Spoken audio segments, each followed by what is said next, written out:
Okay, good afternoon.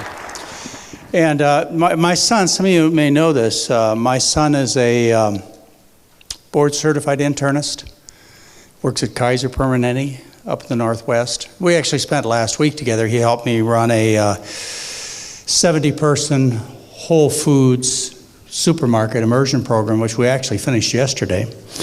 And he and I have been dealing with a lot of things over the years, him becoming a doctor, living in my shadow, so to speak. And one of the things that we talked about a couple of months ago, he's trying to help people. He's probably taken care of, up at Kaiser Permanente in the Northwest, he's probably taken care of about 350 people and seen phenomenal results like this. But it's hard. You know, it's hard to get people to change.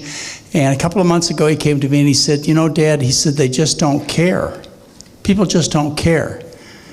And I said, excuse me, son, they just don't know. That's the problem, is people just don't know why they're sick and they don't know how to get well. I mean, can you imagine two young people living life with those kind of blemishes? Or as I see it, I watch men. We could just stand out here, you and I could go out in the lobby here at the Hyatt Hotel, and we could watch men walk by and glance at their profile, and they'd look like they're 7 months pregnant. They do. They look like they're 7 months pregnant. They care. They just don't know any better. Or many women have to go to the big girls' sizes at the dress shop. I think they care. They just don't know. And for families to lose, a father or a husband from a heart attack, it's just that they don't know. They really do care. I've been at this since, well, let's see, 1968. I started in medical school in 1972. Mary and I got married, moved to Hawaii, started taking care of people. So 1972, how many years is that? That's like, 42 years. 42 years, and I've taken care of thousands of people, not just a few hundred. And I know people care. Not everybody cares. And it's not easy to find the people that care and want to change, but when you do it, it's absolutely amazing how you change their lives. And you make that difference. And once people see it, you know, as I'm sure almost everybody in this audience does, once you see it, you just can't believe that everybody doesn't see it and everybody doesn't respond and everybody doesn't take action. And I think it's just because they haven't seen it. It's not because they don't care. We have to go out and tell everybody. And I'm going to share with you a little bit about how I've come to tell the story. I used to tell the story in terms of scientific literature. In fact, some of you have read my books. I've written 12 national best-selling books, heavily referenced with the scientific literature. Thank you. Well, yesterday my son went home, but before he went home, I drug him down in the basement where the archives are, where all the research papers that I gathered, I collect, and they're sitting in these big file cabinets downstairs. And he asked me something because he was seeing patients. We had 70 Whole Foods people last week. And what he saw is occasionally somebody's cholesterol went up. I said, well, son, that's because when they lost a lot of weight, these were people that lost like 10 pounds in 6 days. I said, it's when they lose weight, the cholesterol and uric acid and so on comes out of their body fat and goes into the bloodstream. He says, well, I've never heard of that, Dad. And I said, well, come on downstairs, I'll show you. And I took him downstairs and we looked under cholesterol and fasting, and I pulled out the paper and I said, here's the scientific paper. He says, you know, this is from 1972. He said, Dad, how'd you ever find that paper? I said, well, you didn't have computers back then, did you? And I said, no. I said, what we used to do, son, is we'd read one scientific paper and we'd look at the references in that paper, and then we'd go and look up other scientific. We didn't have a computer. He was amazed. And then he said, son, he says, Dad, did you read all those papers? I said, son, look at all those underlines. Who do you think put them there? Well, I used to try and convince people to take good care of themselves by showing them the facts. You know, show them that the scientific literature tells this story very clearly, and that works with some people. As time has gone on, I've found different ways to tell the story, and I'd like to tell you how I tell the story now. This is about all I talk about. Sometimes I find myself in the shower just washing myself off thinking, oh, Dr. McDougall's color picture book on food poisoning and how to cure it by eating beans, corn, rice, and potatoes. It just kind of goes over in my mind because that's all I think about these days is Dr. McDougall's color picture book. When I talked to you last time when I was here, all I was talking about was the starch solution because that's the book I had just written. Who knows what I'm going to be talking about next time? But this is all I have on my mind these days is Dr. McDougall's color picture book. And let me tell you how this came about. I wrote these 12 national best-selling books and only a few people read them. And my agent came to me in May of this year and she said, John, we'd like you to write another book. Rodale made a lot of money on the starch solution, and Penguin Putnam, we used to be in the top 5% of book sales for Penguin Putnam. And so they made a lot of money. And my agent, of course, my literary agent, she makes a lot of money every time we sell. That's the only way she makes money is when her author sells books. So she came to Mary and I in May and she said, look, I can get you this much money if you'll write another book. It was a lot of money. But I said, I'm not going to write any more word books. I'm done writing word books. I've written all the word books that anybody ought to write in their whole lifetime. I'm done writing word books. But I said, I'll tell you what I'll do. I'll write a color picture book for you. So far, she's not been interested. But I went in June. Anybody go with us in June to Costa Rica? Okay. Oh, you, Larry and Ann were there. Well, that's all I was thinking about was the color picture book in June when we had 140 people with us in Costa Rica. And they helped me. You know, the people who were on the trip, they helped me put this color picture book together. And so in my trip in June of 2014 to Costa Rica, I put together a 66-page color picture book. And I put it up on my website for free. So far, no literary agent has bought it. Maybe nobody ever will. But it's free for you. It's not only free for you in English, it's in Dutch and Chinese, and it's just about to be put up in Japanese, and it's on all kinds of languages. It's a color picture book that explains the story in very simple terms. And what I'd like to do is share with you Dr. McDougall's color picture book on food poisoning and how to cure it by eating beans, corn, potatoes, sweet potatoes, and rice. However, before I put this color picture book out, I wanted to test it to make sure that it worked. What I did is I sat down with my 6, 8, and 10-year-old grandsons who live right near us. They're Heather's children, live right near us. And I sat down with them and I went through the 66 pictures in the color picture book and I asked them, do you understand this? And they said, yes, Grandpa, we understand. So I figured if they understood it, everybody could understand it. And what I did is I used the universal signs for go and stop and caution. And that helped them understand what I was talking about in terms of what they're supposed to do. So if you'd like to read Dr. McDougall's, this is all, I'm not writing any more word books. If you'd like to read Dr. McDougall's color picture book on food poisoning and how to cure it, you just go to my website, it's there. And as I say, it's probably in 15 languages now, and hopefully we get it in 30, 40, 50, 60 languages so people can understand.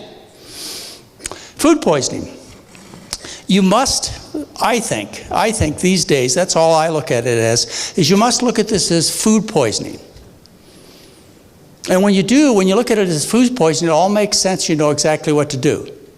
Like, for example, say, what was the book Endurance? Anybody read the book Endurance? About Shackleton's trip to the Antarctic? I just finished it. Good book. The men, they were suffering from lead poisoning. You remember that? In the book, the men, they were eating, tomatoes out of lead cans. And they were suffering from lead poisoning. These are the explorers to the Antarctic back 100 years ago. And their ship, the Endurance, it sunk in the Antarctic. And all they had was canned supplies. And the cans were made of lead. And pretty soon they started losing their hair and their fingernails. And they were suffering from lead poisoning, food poisoning. And guess what? As soon as the doctor, remember the doctor on there, as soon as the doctor discovered what it was, he stopped the men from eating the tomatoes, which were in cans that were made of lead. And guess what happened? In a couple of weeks, the lead poisoning was cured.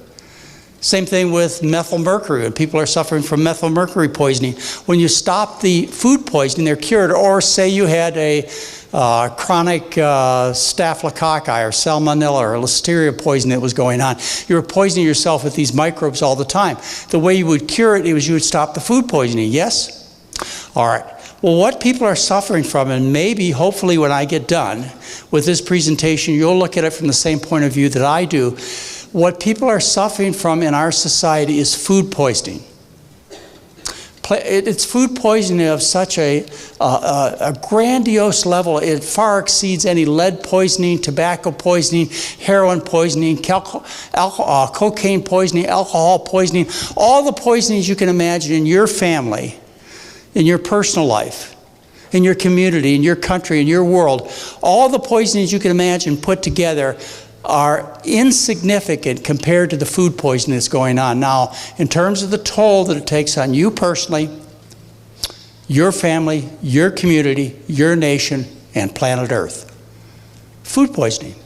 Food poisoning, and the way you cure food poisoning, you stop the food poisoning, but you have to recognize it first as food poisoning. Otherwise, you're kind of helpless. This is food poisoning.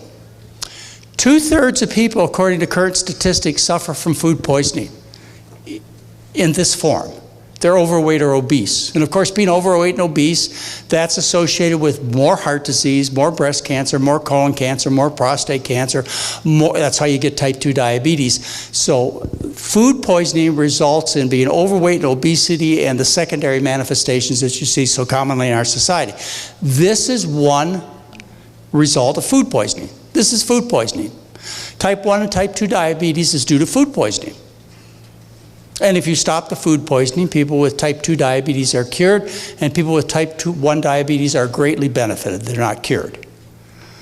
Food poisoning. 135 million people every year in the United States suffer from this form of food poisoning in terms of a heart attack. It's food poisoning. Food poisoning. In my May 2014 newsletter, I published an article that I wouldn't have published in the past. If I would have written this story that I wrote in my May 2014 newsletter, if I had written it 20 or 30 years ago, my colleagues would have likely come after me, labeled me a quack, told me that I was delusional, I was misleading patients, I was keeping them from good standard arthritic care by telling them that lupus, rheumatoid arthritis, and psoriatic arthritis are a consequence of food poisoning from the rich Western diet.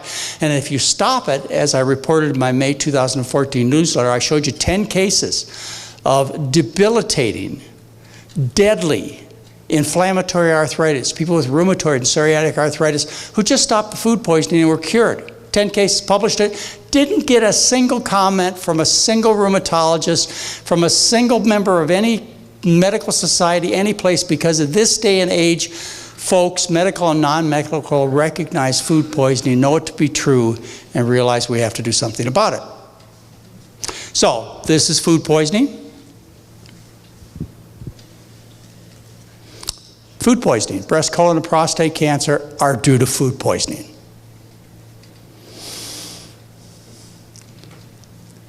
Everybody knows about the purple pill. Why does everybody know about GERD and indigestion and Nexium and the purple pill?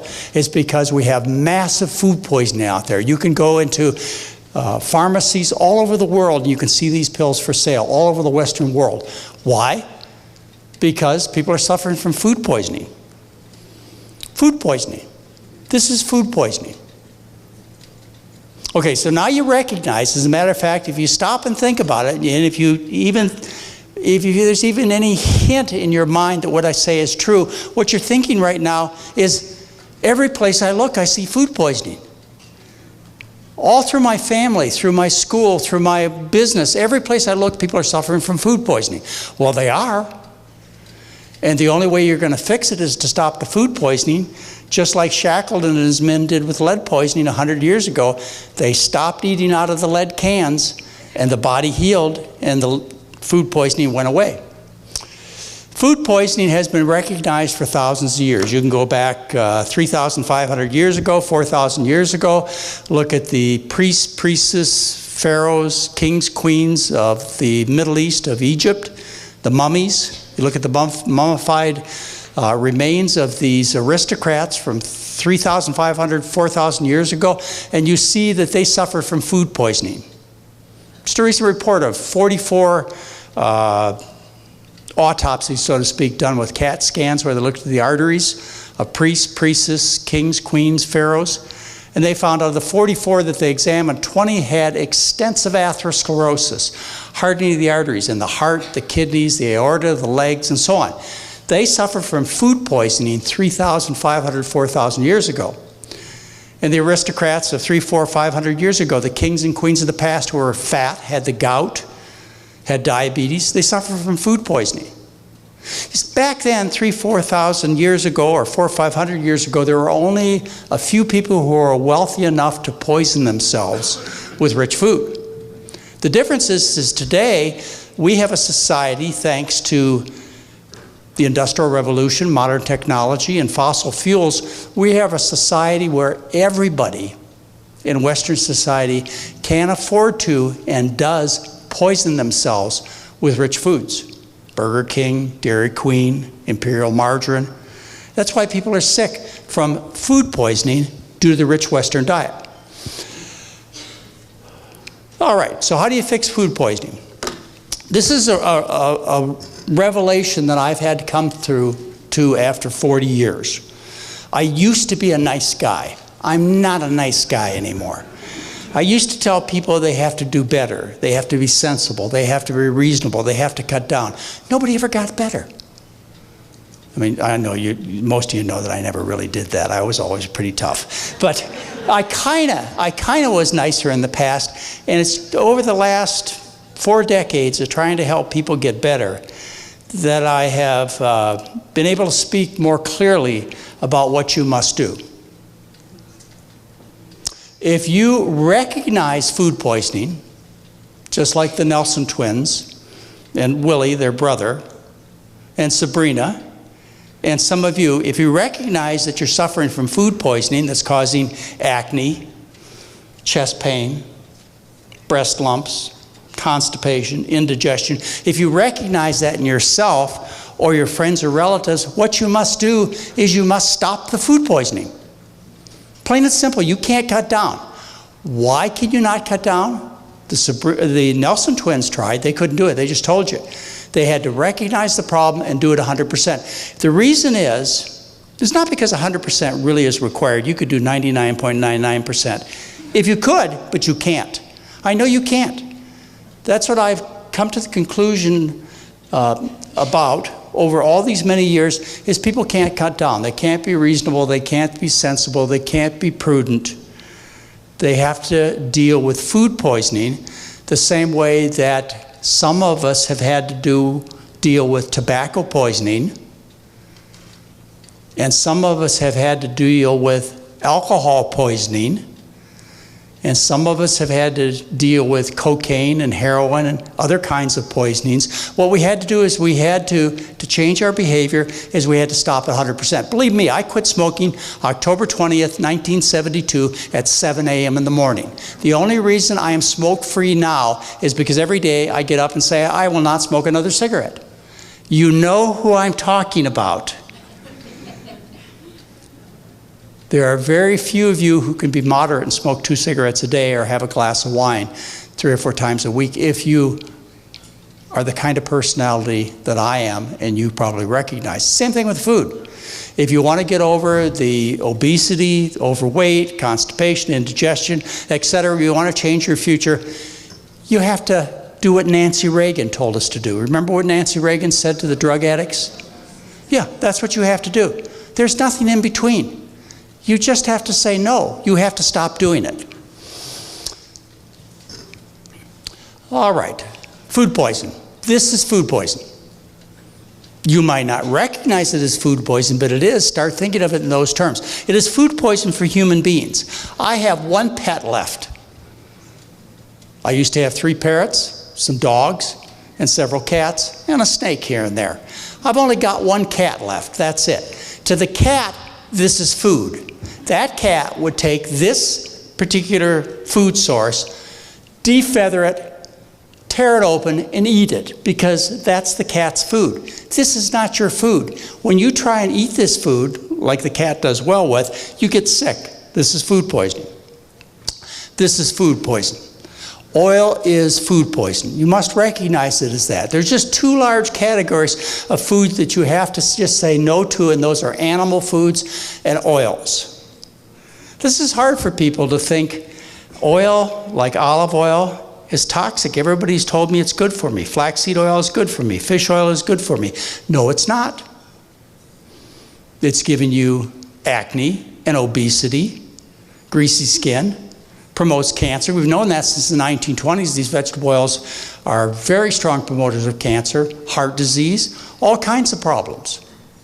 And you must stop that behavior.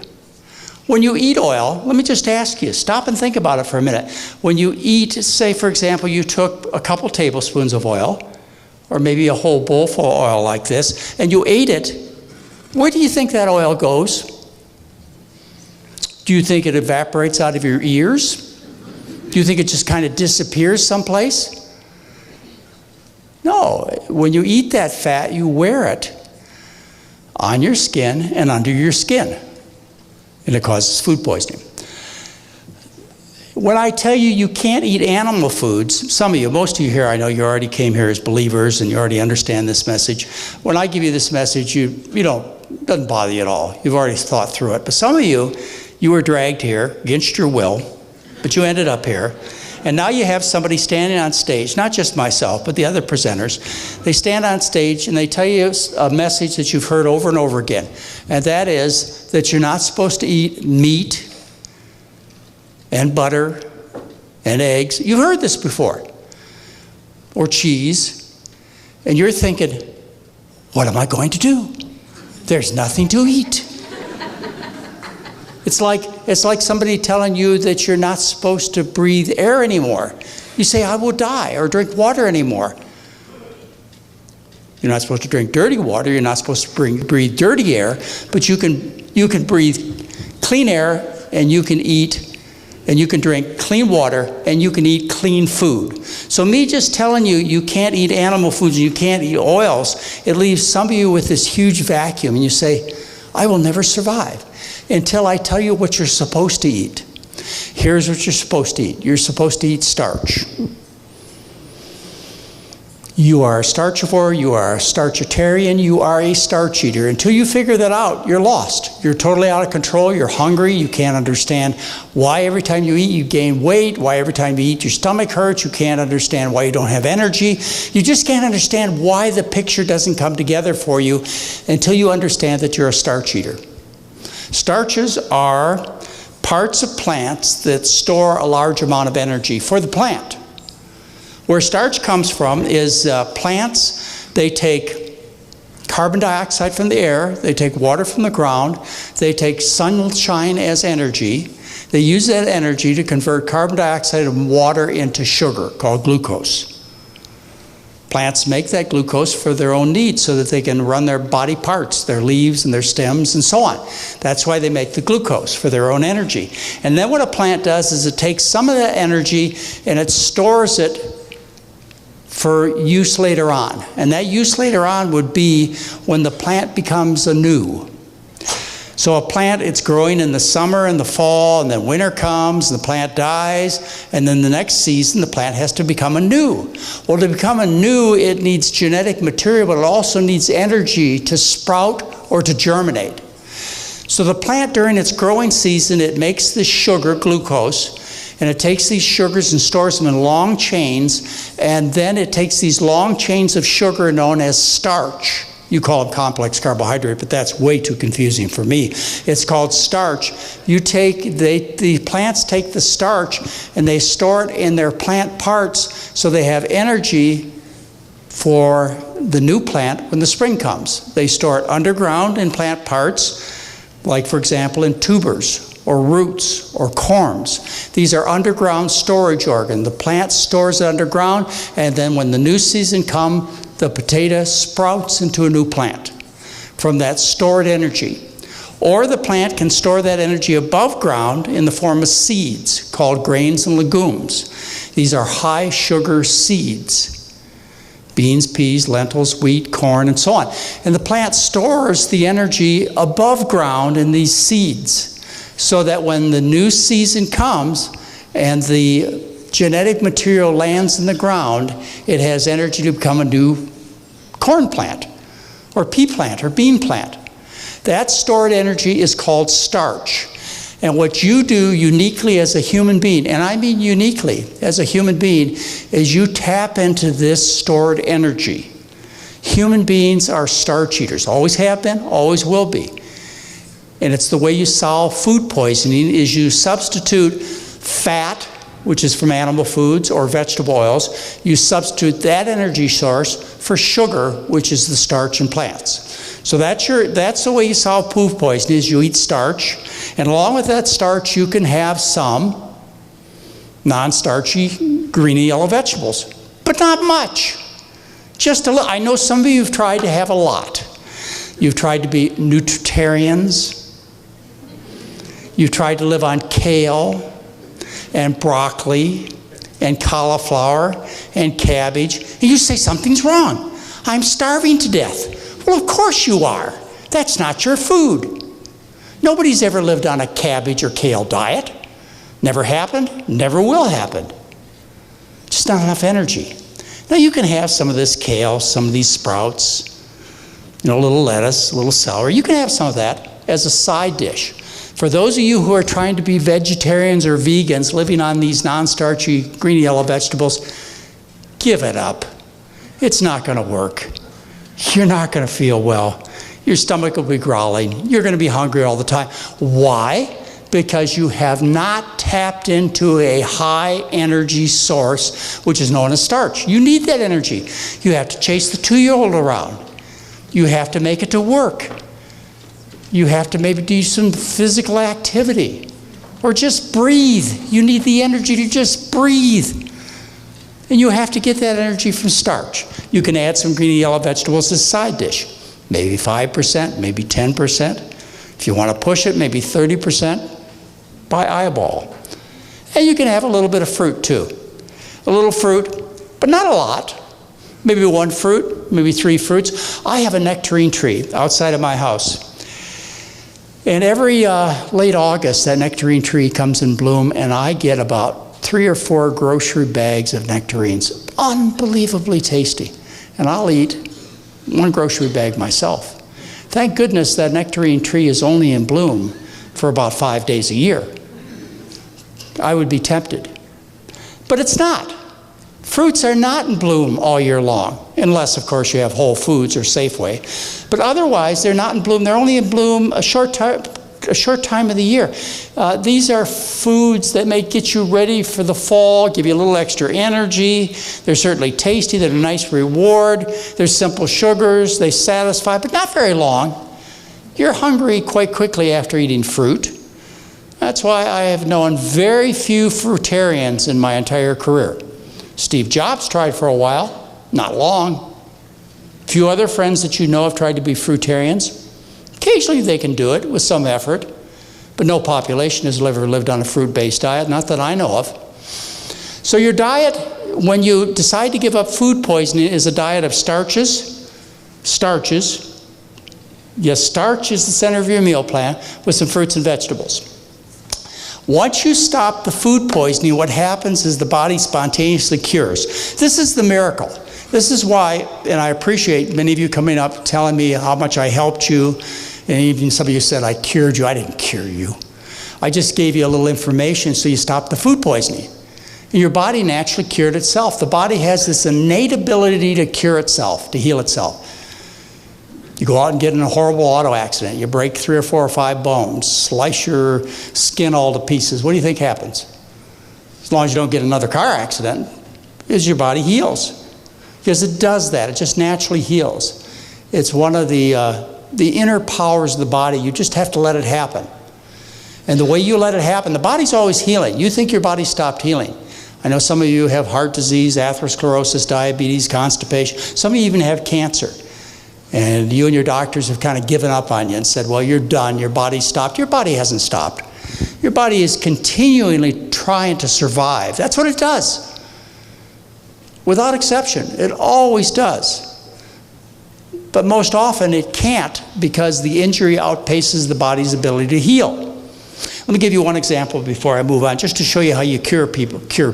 Give people an opportunity to cure themselves, is you just stop the repeated injury. Say I had a nervous habit, And that nervous habit was every day I took a couple tablespoons of hydrochloric acid and threw it on my hand. I would get a sore on my hand. I would get ulcers and inflammation and maybe some pustules forming there. And what would happen at the same time that injury occurred from the hydrochloric acid is the body become inflamed. It would swell, it would get red, fluids would come in there, and what would happen is scar tissue would eventually settle in as the body was healing itself. But unfortunately, what's happening now is I have this nervous habit, and I keep throwing acid every day or two on my hand. So even though my hand is trying to heal, and it is, even to the point of forming scar tissue, the injury outstrips the body's ability to heal. Now just say one day what I decide to do. I got these horrible sores all over my hand. What I decide to do is I decided to stop throwing hydrochloric acid on my hand. Now what do you think is going to happen? 3 or 4 days, you start seeing the healing outstrip the injury. A week or so later, there aren't any new sores. A week or two after that, what you find is you got a little scar tissue left, and it's done. The body healed. So the way you cure food poisoning, all the things that I mentioned to you, is you just stop the poison. Let me, here's an example. I tried to show this in Mumbai, India. It didn't go over well. But it's one that a lot of people can relate to here. Here's an example of how people knew about food poisoning 2,500 years ago. Here's a story about Daniel and his men who were vegetarians, and they talked to the gatekeeper in the king's castle. And what Daniel asked the gatekeeper is whether or not they could do a comparative experiment, the first controlled trial that I'm aware of. And so what Daniel did is he took his men who were vegan vegetarian, and he compared them for 10 days with the men who ate the royal food. And you could see published in the Bible, in the first chapter of Daniel, the results of that controlled trial. What they found 2,500 years ago is the men who ate the pulses and water were in excellent health compared to the men who ate the rich food. I could have told this story by bringing quotes from the Bhagavad Gita or the Quran or other historical and religious stories. People have observed this for thousands of years. When folks eat rich food, in other words, meat and oil and other junk, and give up the starches, vegetables, and fruits, they get fat and sick. Yeah, okay. Now, some of you are thinking about changing your diet. You need to know also that the diet that I'm talking about is the diet that winners eat. Since 1968, the long-distance endurance competitions for the Olympics have been dominated by 2 groups of people. Since 1968, they've come in within the first 4 places in the Olympics. And those people are from Kenya and Ethiopia. And people wonder, how can they run so long with such endurance? It's because they live on corn and other starches. Or I love this story. Because some of your friends and relatives, when you tell them you're going to give up meat, they're going to wonder where you get your strength. This is a story of gladiators. Gladiators are known as the barley men.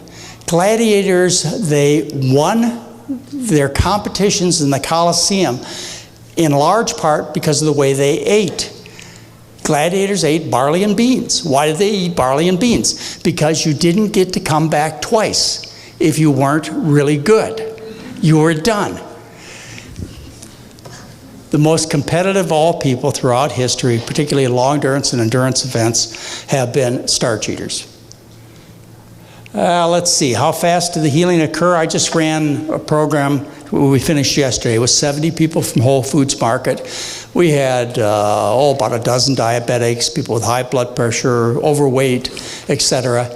Immediately, as soon as they come in, and the week before that, we ran a program with 50 people who were just independent people who come to our program, and they had diabetes and heart disease and kidney disease and so on. Immediately what happens when people stop the food poisoning is the bowels get better. The constipation goes away, the indigestion goes away, the oiliness of the skin changes. I was listening to the Nelson twins talk about their issue. Well, let's see, today's Sunday. It was Friday morning. I'm sitting down at the table with one of the whole group of 70 participants from Whole Foods Market, and there was a young woman, a little older than the Nelson twins, a young woman who was sitting there with partially healed scars all over her face. And she's telling me, and I could just see it, in her emotion, how she felt about it. She says, I tried everything. I went to the dermatologist. They were going to put me on Accutane. I went on a vegetarian diet. I did everything I could. And she says, I want you to know, I just want you to look at my face. She's telling me Friday, look at my face. She says, it's all dry and all the sores are healing, just like you just saw here. That happens within about 24 hours. Of course, when you eat the unhealthy food, you get back into food poisoning. The greasiness of the skin comes back in a matter of hours. The indigestion comes back. There's something called McDougall's revenge that occurs quite quickly, immediately.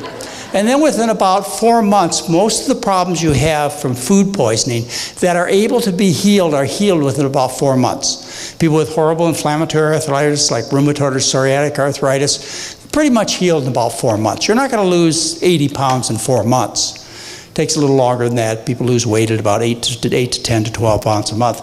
But otherwise, most of the reversal that you're going to see in terms of chronic illness takes place in about 4 months. Do be realistic, though. There is scar tissue left behind, just like with cigarette smoking. If you've ever known anybody smoke cigarettes, seriously, like I used to, they have a problem with terrible cough and wheezing. As soon as they stop smoking cigarettes, what happens? They get better. It happens within a matter of hours, if not just a couple of days. The same thing happens with the food poisoning. As soon as you stop it, the body starts to get better. With that long-term smoking that many of you have done, there are scars left in the lungs. Just like with the artery disease that you cause from shoveling bacon and eggs into your artery walls, there are scars left. There is residual left, but you would be amazed at how much of it is reversed. We run a residential program in Santa Rosa, California. This is a picture of the resort. There we serve people unlimited amounts of starch-based foods. And I tell people, I think on average the 70 people lost about 4 pounds in 6 days. Our average weight loss, I'll show you the figures in just a second. What we do is we don't stop the alcohol, we don't stop the coffee, we don't stop the other drug addictions people have, we don't exercise them much, we don't ask them to think good thoughts, we don't have them meditate. All we do is stop the food poisoning, and we get these amazing results at our 7-day program, or 10-day program. It's actually 7-day intervals that we're measuring. We published these results about 15 years ago the first time, and we're about to publish them again. Here are the weight losses in 1,615 people. These are the women, about 1,000 women that we gathered the data on over the last 10 years. And the average weight loss is about 3 pounds. Eating as much.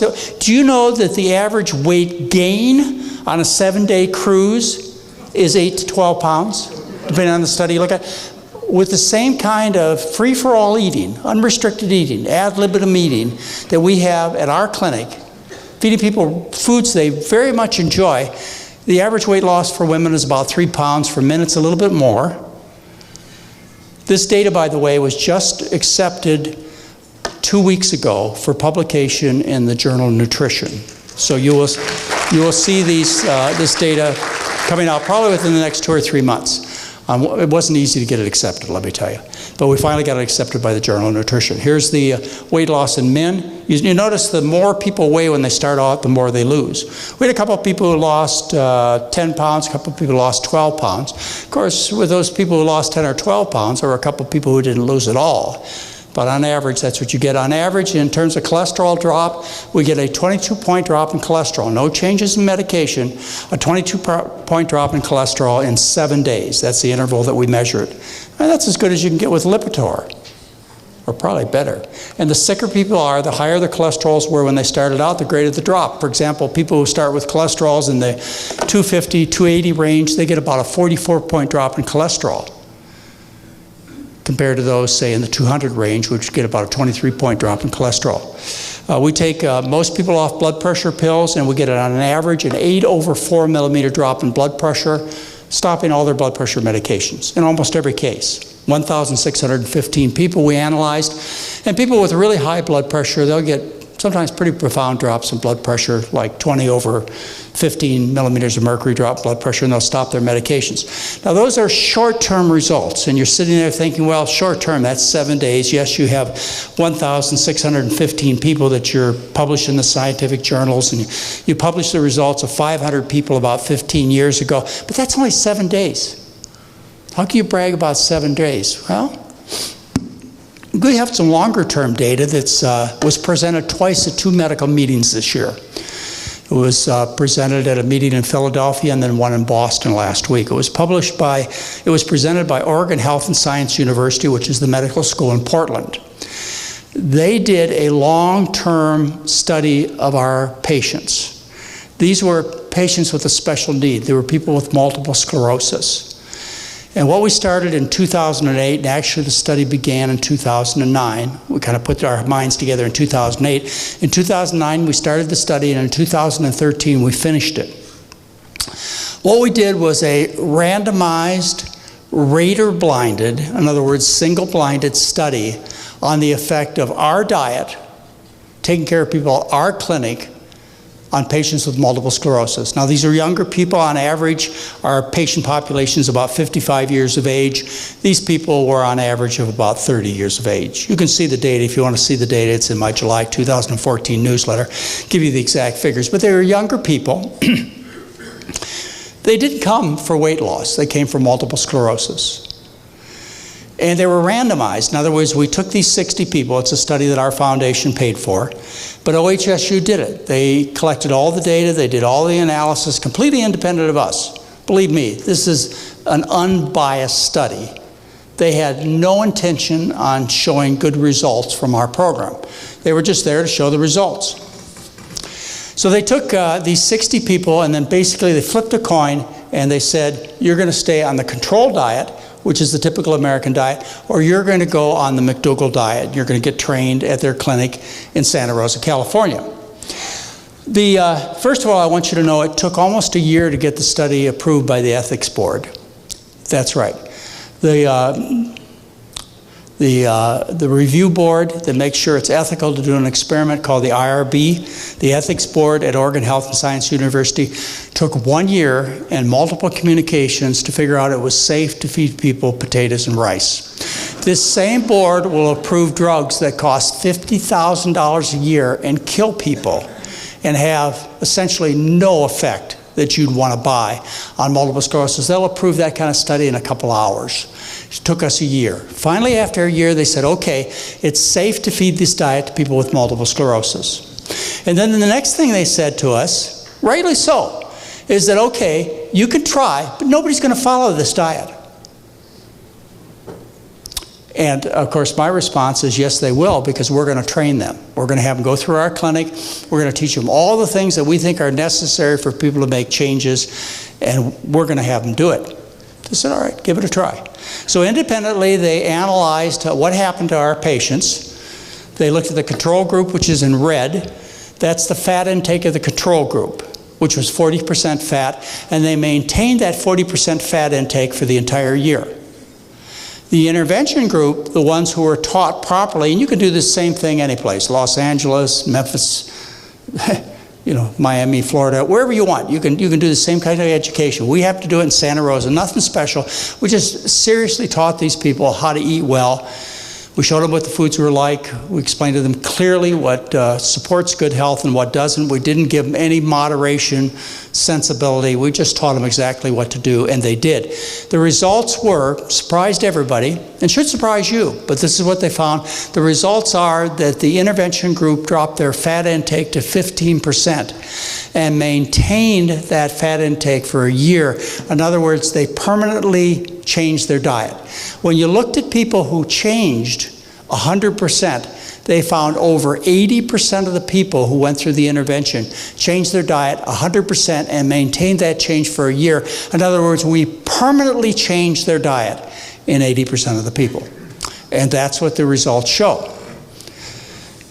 In addition, we showed an average weight loss, if you included everybody, of about 10 pounds that they maintained for a year. A 10-pound permanent weight loss. If you took out, there were 3 or 4 people who just plain and simple in the intervention group said, I'm not going to have anything to do with this, and they dropped out early. If you take those people out, what you find is the average weight loss was nearly 20 pounds. In other words, a permanent weight loss. These people didn't come for weight loss. They came from multiple sclerosis. Yet at the end of the year, the average weight loss was 20 pounds. Cholesterol drops. Here's the control group. They dropped their cholesterol. You see 186 to 180. They dropped their cholesterol 6 points. The intervention group, they came from multiple sclerosis, not heart disease, not high cholesterol.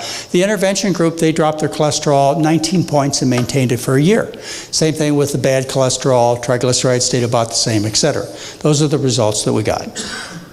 Okay, so we have 7-day results, 7 to 10-day results, depending on which study you look at, on approximately 2,000 people. We've got 1-year results from a randomized, rater blinded, in other words, the person who was evaluating what was going on had no idea who changed their diet and who didn't. Properly done, it was as top of science as you could possibly put together, because the reputations of the neurology department staff at Oregon Health and Science University depended upon doing the study correctly, and they did. So we've got 1-year results showing that people permanently change their diet and get permanent benefits. Now, I've been at this for almost 40 years, and I've had a chance to take care of many people, and I'm very proud of the fact that we made a positive difference in people's lives. Just like many of you came up to me before the presentation and said, I know you're tired of hearing this, but I just want to tell you, ladies and gentlemen, I never get tired of hearing this.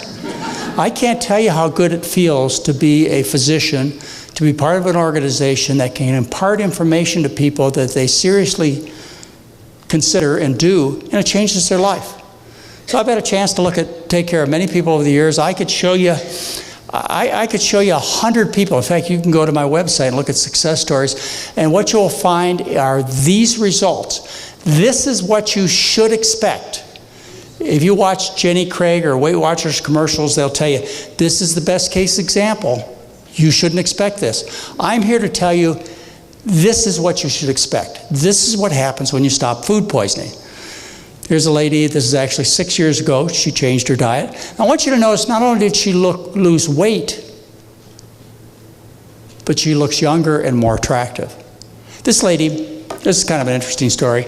A newspaper reporter came to me about 6 months ago and said, I want a story of a morbidly obese person, severely obese. That means she had to have a BMI, or he had to have a BMI of more than 50%. And the person had to maintain successful weight loss for more than 5 years.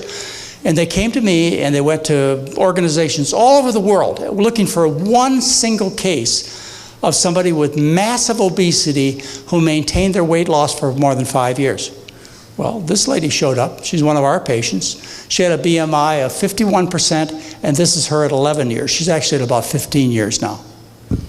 Permanent change. Permanently cured the problem, as essentially everybody does when they stop food poisoning. It's a guy from Hawaii who we've taken care of for, he's been our patient for about 8 years. Lady, 1991, so it's 23 years ago she changed her diet. Not just trimmer, but notice they look younger and more attractive. This lady wanted to go to Costa Rica with us for many years. She says, I dreaded a family photo taken in January of 2007. It's been a long time since I liked any of my pictures. Now I can't pick one that I don't like. She finally went to Costa Rica with us. There's a lady we took care of maybe 10 years ago. Not just lost weight, they look younger and more attractive. This guy I took care of, I've been taking care of him for 30 years. He weighed 450 pounds when I started taking care of him. He was on 25 different medications. Anyway, we could go on like this for a long time. You've seen it. I know many of you used to say, well, you could put my picture up here. Well, of course I could. It always happens. When you stop the food poisoning, people always get well. And that's the only way you can fix the problem, is you have to identify the food poisoning and you have to stop it. Just like with tobacco. You can't smoke 2 cigarettes a day. Just like with alcohol. You can't switch to beer and wine and cure alcoholism. It doesn't work. The same thing with food poisoning. You have to identify the poison and to replace it. This is food poison. We just had, I told you, we had 70 people who left yesterday from Whole Foods Market, employees of Whole Foods sends us as they do to 3 other immersion programs, sends patients every year to these programs. Why do they do it? Because Whole Foods supermarket makes money doing this by having healthy employees. So on Thursday, they went to a Whole Foods Market. We rent a bus. We took these 70 people to the Whole Foods Market. And I did something I don't often do, because many of them are meat cutters and cheese salespeople and so on at Whole Foods. But I just happened to be in that mood on Thursday when they were going to Whole Foods Market. And I said to them, okay, now you're going to go see Whole Foods Market. You've probably never looked at your market this way before. Go to the fruit and vegetable aisles and just kind of look around and smell and see how you feel about it. I said, then walk down the meat aisle and do the same thing. And tell me how you feel about it. If you haven't done it, if you're not there yet, you will be someday. You will be nauseated and sickened by the time you get to the end of the meat aisle. And that's what they told me. They said they never saw it that way, but that's exactly how they felt about it. They felt nauseated and sickened as they got to the end of the meal. For a very good reason. This isn't your food. This is food poison. My cat, Einstein, who I was telling you about a few minutes ago, if I took Einstein to Whole Foods or Safeway, I walked him down the meat aisle, he'd be over the counter after the butcher and into this food because that's his food. Okay. Food poison. This is food poison. I don't know whether you find this attractive or not, but my guess is you don't. In fact, my guess is you couldn't eat this. We're not going to do any tests. But my guess is you couldn't eat it. You'd ask me to cook it thoroughly and disguise the taste with barbecue sauce, steak sauce, ketchup, something you'd ask me to, sweet and sauce, something you'd ask me to put over this so that it would cover up the taste. I'll bet you would.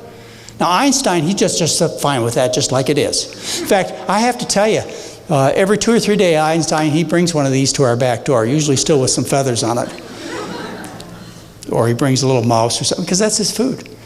This is food poison. I know some of you don't recognize it as that, but I wish you would.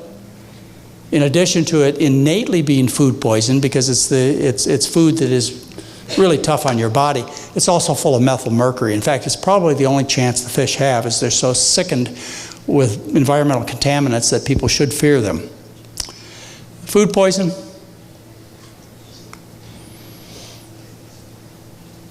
Just take a look at this and see how you react to these foods. Not much to it, is it? Yellow and brown food.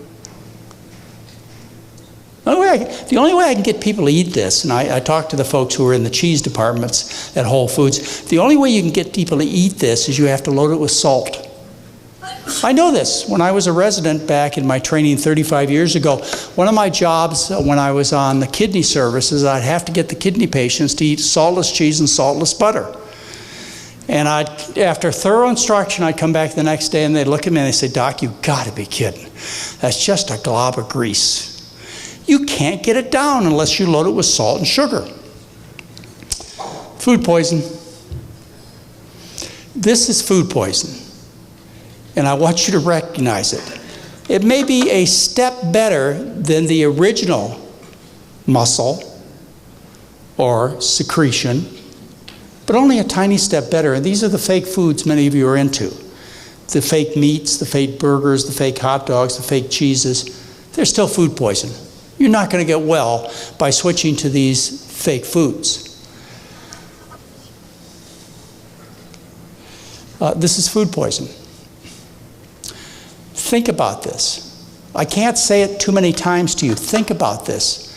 The fat goes someplace. The fat you eat is the fat you wear.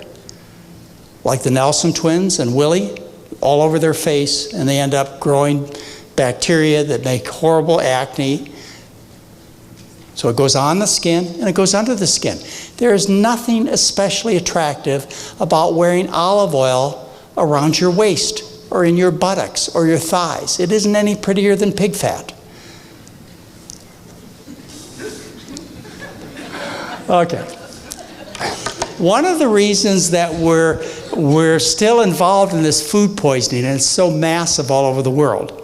This isn't just a problem in the United States. I told you I was in India 7 weeks ago. The people in India are suffering from massive food poisoning, particularly the wealthy people.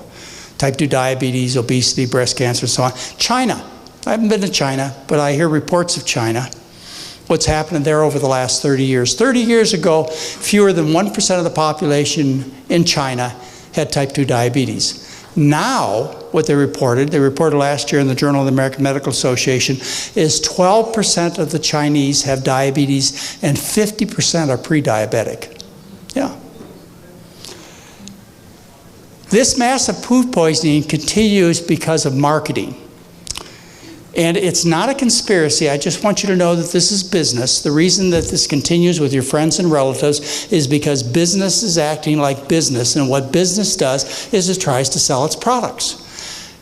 And one of the ways that a business sells its products is to find something special about its product, and it markets it to death. In this case, your death. It's called unique positioning. Unique, they tell you something special about their particular car or computer or fax machine, or in this case, food. They take something special about it and they just advertise it to death. Like automobiles these days. The special thing about an automobile these days is the fact that it gets 54 miles per gallon. You know, it's designed to be fuel efficient. And they are. But most of them are designed very flimsy, very lightweight, and if you get in an auto accident, you're much more likely to be killed in one of these light cars than in a more traditional heavy car. But that's not what they advertise, is the fact that you and your family may be crushed to death. They advertise the fact that it gets 54 miles to gallon. You see, it's just business. And so it is with the food industry, is they just take something unique about their product and they advertise it, whether or not it's true. They're not out there trying to hurt you. This is not a conspiracy. They're just trying to sell product. For example, in the food industry, they have taken one quality of their food, let me give you an example, protein, and they advertised it to the point where everybody believes that you must eat what to get protein? Meat. And the first thing your friends will say to you when they find out you're vegetarian or vegan is, where do you get your protein? Yeah. I want to tell you, I have researched it thoroughly. I've studied the scientific literature that's been published over the last 100 years. I know it backwards and forwards. I want you to know that there is no such thing as dietary protein deficiency. You have never had a friend or a relative who has suffered dietary protein deficiency. Dietary protein deficiency has never been reported in any circumstance, experimental, historically, any place on the planet. Never been reported on any diet that was sufficient in calories. It doesn't exist. There's no such thing as protein deficiency. Okay? Another position that a food company takes has to do with calcium. If I say calcium, you say milk, dairy, cheese. You must understand, you can research it yourself. You have one of those little, Blackberries or iPhones or computers. You can do the research yourself. You will find out quickly that there has never been a report of dietary calcium deficiency ever on any diet that's been sufficient in calories. In other words, populations that live on rice, no dairy, no calcium pill, never been reported. There's no such thing as dietary calcium deficiency. Yet that's the second thing that your friends will ask you when you tell them that you're on a vegan diet. Well, where do you get your calcium? Okay, now just one third example, the last example of unique positioning. If I say omega-3 fat, you say fish. Understand that no fish has ever made an omega-3 fat. No animal can desaturate at the carbon-3 position to create an omega-3 fat. No cow, no pig, no sparrow, no fish, no lobster. They can't do it. Only plants can desaturate at the carbon-3 position. Only plants can make omega-3 fats. Yet everybody knows, if you don't eat fish, you'll get omega-3 fatty acid deficiency. So here you have it. You have 3 warnings to you to not change your diet. If you do, you'll become protein deficient. You'll become calcium deficient. You'll become omega-3 fat deficient. You will, except that it's never happened. There is no such thing. It is not a conspiracy. Nobody's trying to hurt you. If it was a conspiracy, then we would find this alignment where we'd see farmers not having heart attacks. We'd see butchers not having their wives get breast cancer. We would see pork farmers not having constipated kids. You see, they would take all this information about good eating, and they would keep it to themselves and their family, and they let all you get sick, all of us get sick. That's not what happens. These farmers, these marketers, they're just as sick as everybody else. Everybody is living under this delusion, this misinformation. And until you understand that a starch-based diet with fruits and vegetables supplies all the calcium, all the vitamins, all the minerals, all the essential fats, all the everything you need, you are impaired in your ability to solve food poisoning. When you look around the world, and this is the theme of the book that I wrote and published in 2011 called The Starch Solution, what you'll find is all large successful populations of people throughout all of verifiable human history have obtained the bulk of their calories from starch. As I told you, the Chinese before 1980, nobody was obese. Fewer than 1% of the population had type 2 diabetes. 90% of their diet came from rice.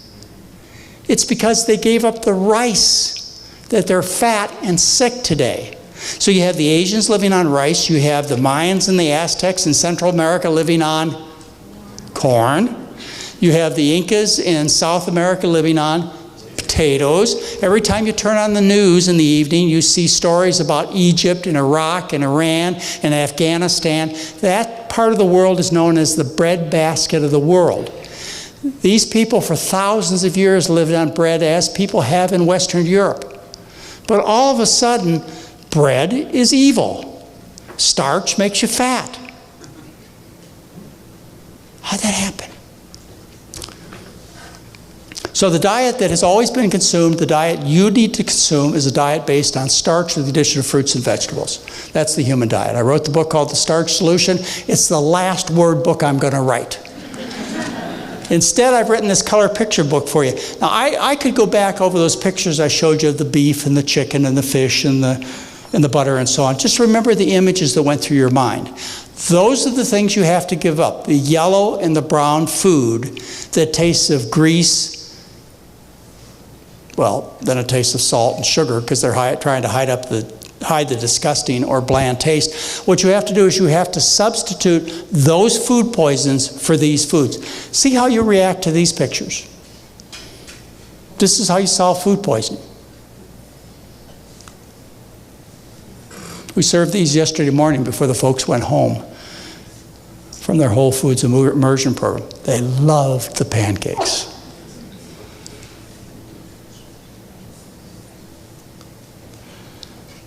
This even went over well in India. I tell people when they come to the program, either they come to the 10-day program or they come to the immersion program, the first night we serve pea soup, which is made of peas and potatoes and carrots and various kinds of vegetables. And I tell them, I ask them, do they like the pea soup? And they say, oh yeah, we love the pea soup. And I tell them, you can go home after the program and you can live on pea soup and water for breakfast, lunch, and dinner for the next 18 years. You'll be in phenomenal health. You don't have to make a big deal out of this. You can make up a dish like this and eat it for breakfast, lunch, and dinner 14 times a day, 7 days a week.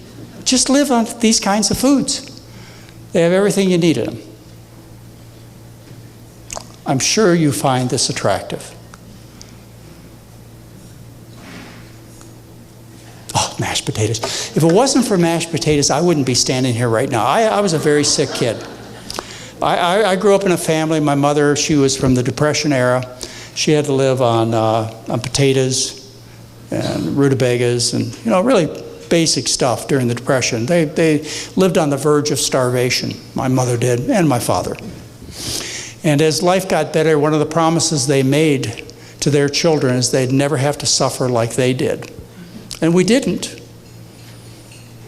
At 7, I was severely constipated and lost my tonsils.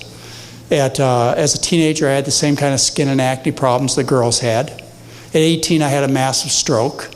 At 24, I had major abdominal surgery. At 22, my mother called me fat. I'm 158 pounds now. I topped out at about 228. Yeah. But I didn't suffer like my mom did. No, I didn't.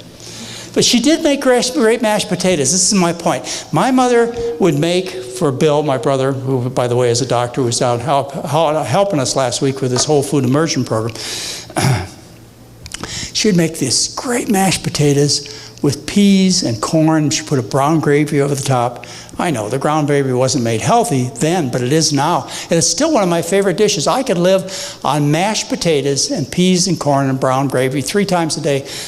That's the meal we had Friday night as a graduation meal for the people at Whole Foods. Was mashed potatoes, and it was the main course. Sweet potato. You can live on sweet potatoes and water. You can live on potatoes and water. You don't need anything else. Potatoes are known as the anti-scurvy vegetable. People have, by the millions, lived on potatoes and water alone. That's all they had. It supplied all the protein, all the vitamins, all the minerals, all the calcium. Everything they needed came from potatoes. In South America, millions of people, that's all they had.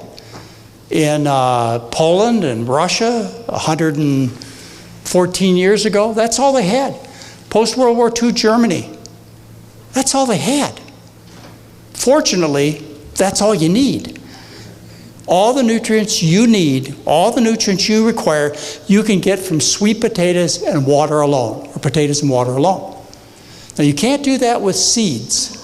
You can't live on a grain like rice or rye or barley or wheat or legumes like beans, peas, and lentils and water alone. You can't do it. The reason is because they're deficient in vitamin A and C. So to live on a diet of rice, you would have to add a slice of orange a day or a flowerette of broccoli a day to get your A and C. Otherwise, you could live on rice or barley or wheat or barley and beans like the gladiators did.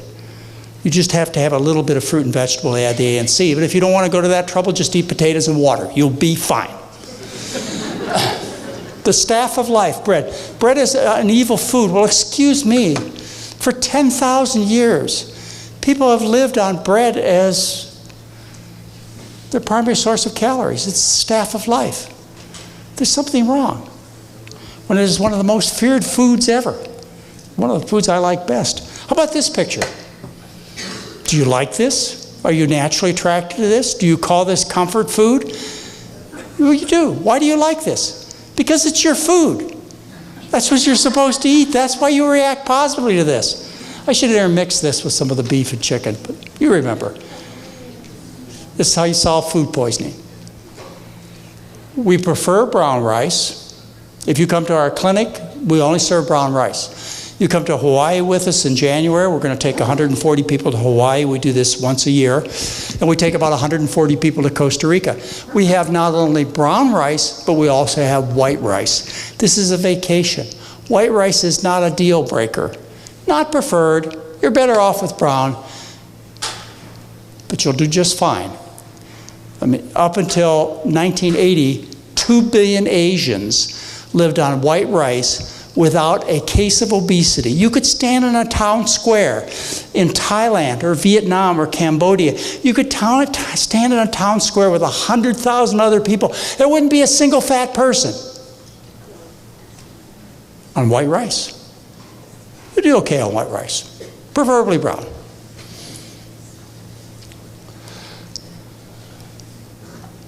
That's how you cure food poisoning.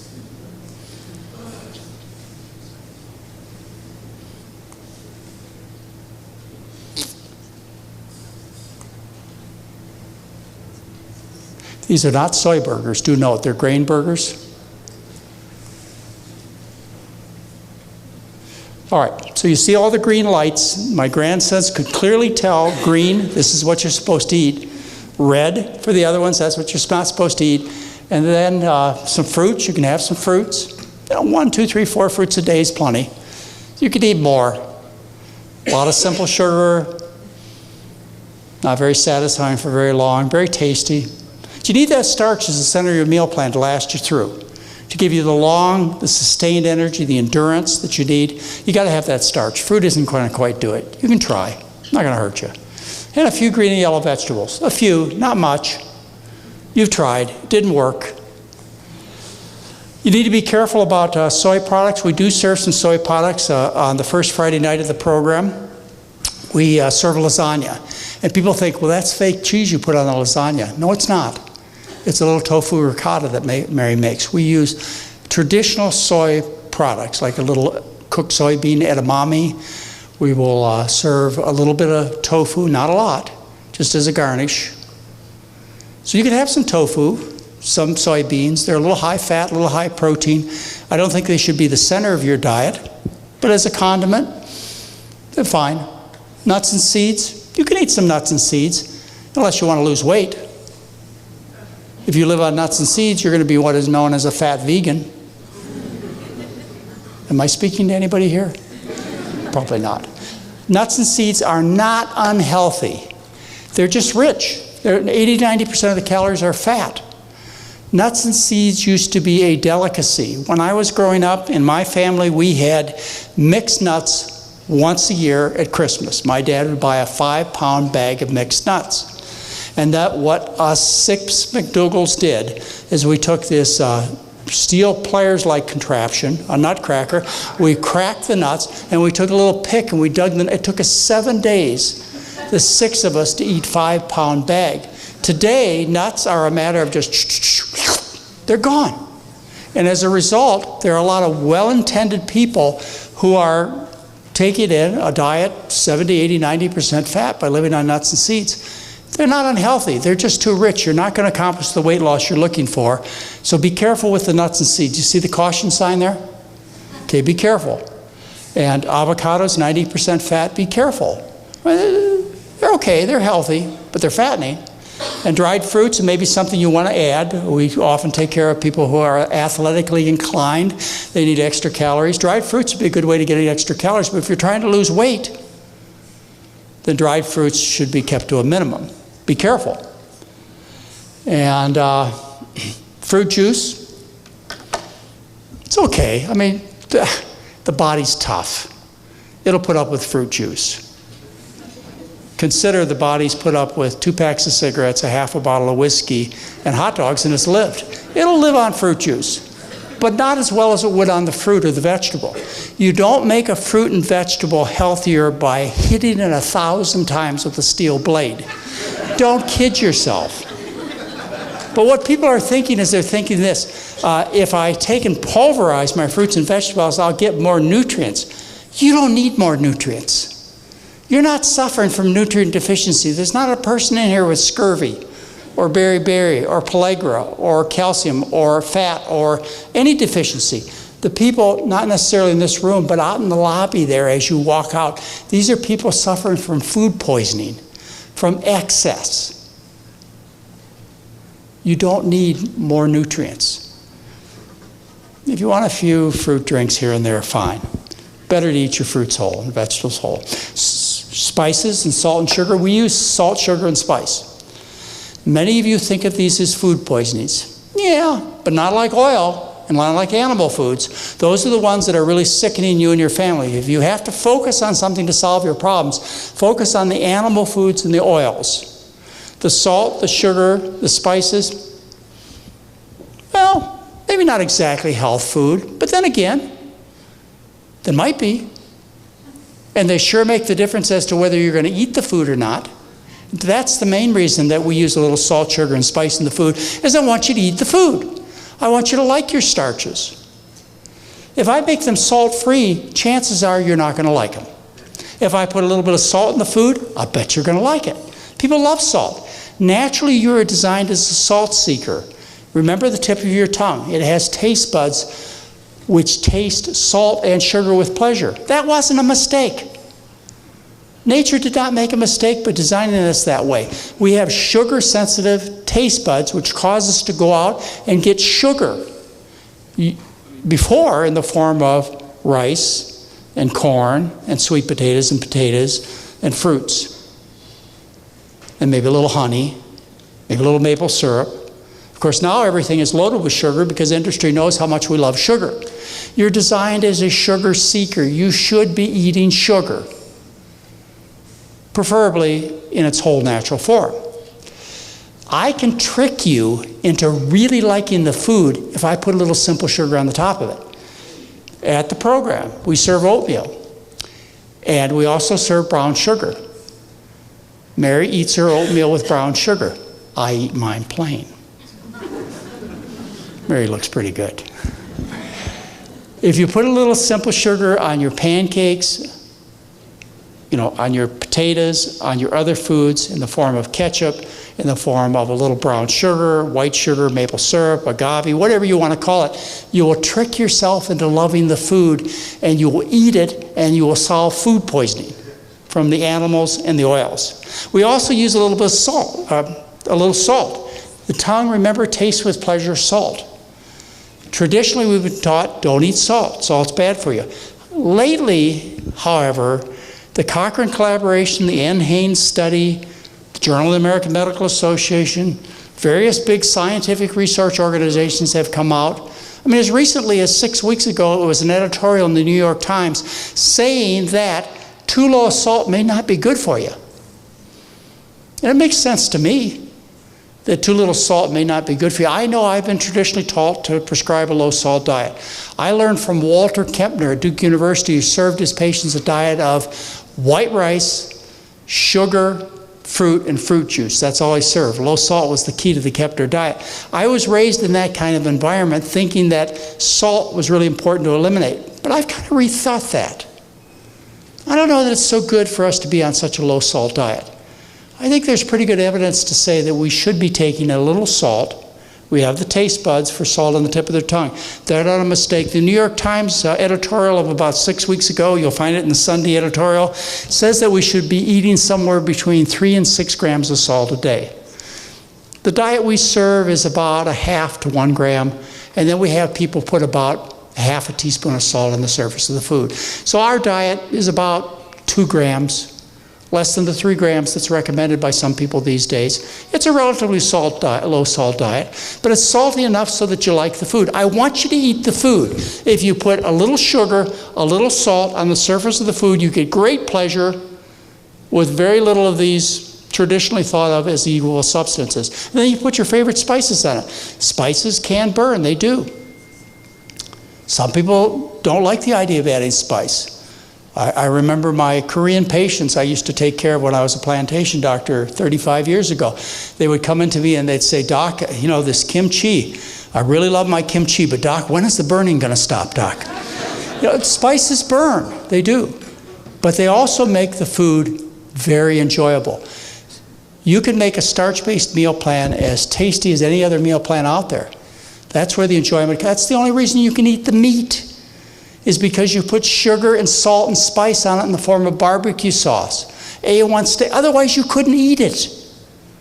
You could take these same flavorings that allows you to eat something that's designed for my cat. You can put them over potatoes and sweet potatoes and corn and rice and so on and make a very tasty meal plan. Vitamins, don't take vitamin supplements, they're toxic. Taking these even one-a-day multivitamin supplements, the Cochrane collaboration says for every 1 million multivitamin supplement users, there are 9,000 extra deaths. The U.S. Preventive Services Task Force, the American Heart Association, every organization that I know of will tell you that supplements do not help you and will harm you. Why would you expect otherwise?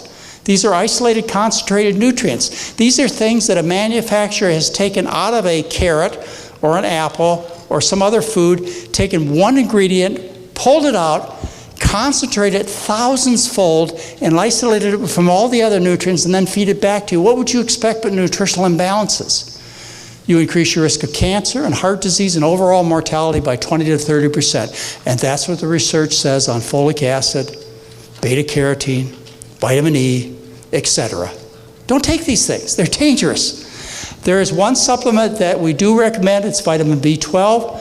I have to tell you, I reserve the right to change my opinion on B12. So far for the last 35 years, we've told people to take a little bit if they're going to be on a pure vegan diet like we are, a little bit, just to cover all bases. So a little B12 would be okay to take. You need a little exercise, you need a little sunshine. Be careful. I went to see my hairdresser, cuts my hair about every 3 months in Santa Rosa. I went to see her a month ago. As we, that's where I catch up on the gossip. And we're talking about her and her friends. She bike rides with 20 other women. And from the time I saw her the time before, 3 months earlier, one woman fell off, suffered a forearm fracture and a collarbone fracture. The other woman was still in the hospital recovering from a concussion after a month of falling off her bike. Exercise is dangerous. Be careful. On Thursday, I was exercising. I do this once in a while. I was out with my son. He's a kiteboarder. And I was out with my windsurfer in the Pacific Ocean. That's a dangerous sport. There are big fish out there.